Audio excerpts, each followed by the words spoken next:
Terserah, kita lanjutkan pembahasan kita. Kali ini tentang ada seorang bertanya pada guru, "Guru, kalau ada orang berbuat jahat pada saya harus, reaksi saya harus bagaimana?" Sang guru tidak menjawab langsung pertanyaan itu. Dia mengatakan, kalau orang bertanya balik, kalau orang berbuat baik kepada kamu, mau kamu apain? Ya saya harus balas dengan kebaikan kan? Dan kalau bisa malah lebih baik lagi kan? Wah, kalau begitu kamu punya kesadaran masih dalam tahap kalau berbuat jahat akan berbuat lebih jahat lagi pada dia kan? Nah ini yang membedakan manusia dengan yang berbudaya dan belum berbudaya. Manusia berbudaya akan mengatakan bahwa kalau hidupmu tidak dikendalikan oleh sesuatu yang dari dalam dirimu sendiri, dari hatimu sendiri, maka kamu sebagai manusia belum menjadi manusia yang bebas.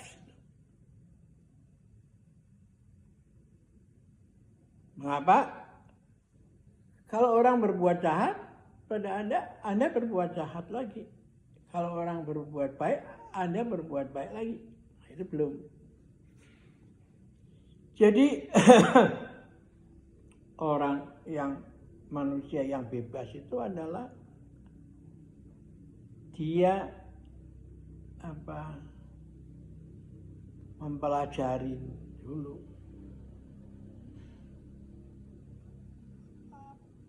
dan tidak mau begitu aja merespon sesuatu dari luar.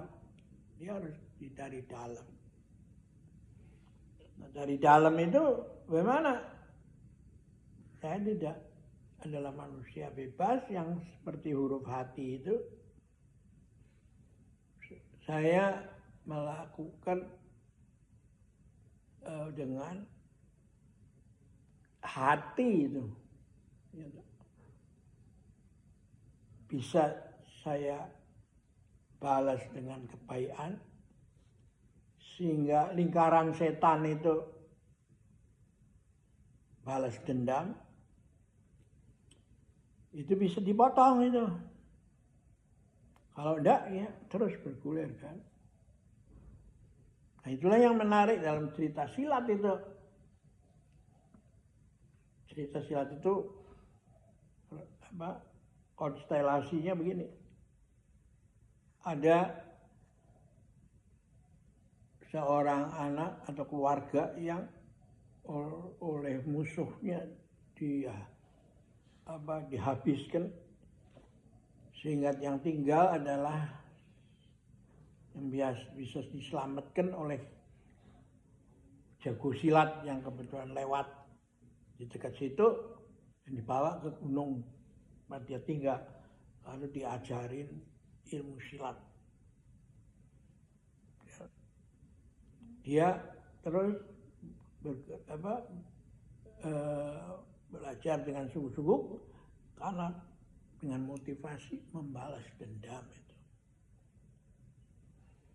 Tapi gurunya selalu mengingatkan dia, saya harus kasih kamu kebebasan, tapi ilmu ini saya ajarkan pada kamu untuk menyelamatkan kehidupan, bukan menghancurkan kehidupan orang lain itu. Nah, setelah ilmunya cukup dan anak itu mau turun gunung untuk mencari membalas dendam keluarganya kan, nah, terjadilah ketemu dan terjadilah dalam cerita silat itu pertempuran hidup mati. No? Dan si musuhnya itu mula-mula dengan pedang kan. Nah, ketika pedangnya musuhnya itu bisa dikait dan dilempar jauh itu. Ya. Dan lalu karena pemuda ini berhati mulia dan mau fair, pedang dia dibuang juga, dan sehingga tetap perkelahian itu terjadi seimbang gitu, tangan kosong gitu. Lalu ketika sampai pada musuhnya itu kalah, dan pada saat mau menghabisi musuhnya itu, lalu dia ingat sama pesan gurunya bahwa ilmu yang saya ajarkan untuk menjaga kehidupan, bukan menghancurkan kehidupan. Dia lalu membatalkan itu, dan dia tinggal pergi aja dan berbalik. Nah, dasar si ini musuh ini orang jahat, lalu babak belur dia masih mengambil pisaunya dari yang disembunyikan di kakinya kan. Dia cabut, dan dari belakang dia ditusuk itu, gitu. Nah, tapi karena jago ini benar-benar sudah ilmunya tinggi, dia merasa ada angin dingin mendesir di belakangnya. Dan lalu dia spontan berputar, tangannya diputar, dan pisaunya itu dikembalikan sehingga membunuh si orang jahat itu. Jadi ini menariknya bahwa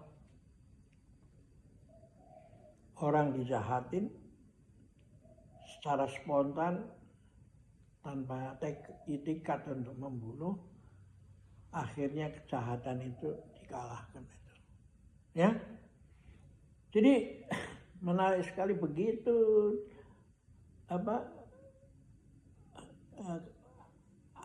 begitu complicatednya orang-orang zaman dulu itu menyusun cerita-cerita itu semua sebagai pelajaran moral untuk generasi mendatang itu.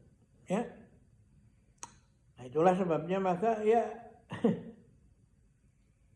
cerita silat itu sebenarnya bukan cerita tentang bunuh-membunuh, tapi itu hanya satu background untuk menampilkan apa itu yang sebenarnya kebajikan. Seperti diajarkan oleh Lao Tzu setiap hari satu langkah. Ya kan, kita kalau setiap hari bangun tidur kan nggak bisa terus tidur kan, harus melangkah. Terus mau kemana tuh? Terus besok juga melangkah. Supaya ada garansi bahwa apa yang Anda kerjakan itu menjadi baik untuk Anda, maka yang dijaminkan, yang dijadikan sebagai jaminan adalah setiap hari berbuat baik, meskipun banyak rintangan dan dicemooh orang-orang. Dianggap kok bodoh kamu, ya? Nggak, mata diganti mata, gigi diganti gigi. Ya. Kalau begitu ya, masyarakat masa depan itu kan lalu menjadi masyarakat buta dan masyarakat ompong kan, ya? Oke, terima kasih. Sampai kita jumpa lagi.